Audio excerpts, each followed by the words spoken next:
来乡亲啊，继续来看高雄的凤山一间城隍庙是安尼帮人咧祭改，跪伫身上的头前大那个八头壳，有一个太太是互扒甲、疼甲、目屎太流，这个扒人的人也是继续来扒，讲会当来祭改去水温，也毋过有真侪宫庙的办事人员讲。 扒头壳的方式伤过激烈咯，真的引人误会，因并无赞成安尼来祭改。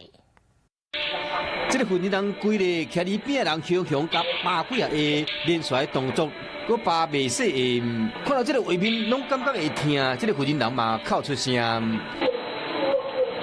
庙方人员嘛来关心这个过程，拢有人翕落来，事后来到这间庙，庙方嘛无加讲。没有不晓得。 这间伫高雄凤山的城隍庙，平常时有真侪乡客来这拜拜，因为民众敢会当接受这款祭改方式？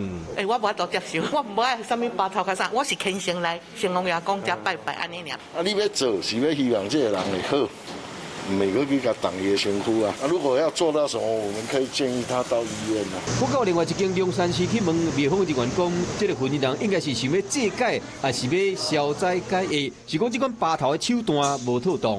真正人上这个头壳人一两旁腿，你腿到底天灵盖的3分7腿双腿，尽量不去碰香客的身体，不去触碰他，因为触碰他，有的人他的灵突然会吓到。其实入民间的习俗内面有真个较温和的方式，像咧轻轻啊拍，这是东港东龙宫的传统，代表讲将这个水温拍掉。年底甲一寡运气，大家拢改掉啊，过一个好的新年。 不管是什么款的仪式，重要是爱得到心灵的平安。若是呢讲了伤大个，恐惊就要好好想看卖，敢有这个简单。最后嘛是迄句话，心诚则灵。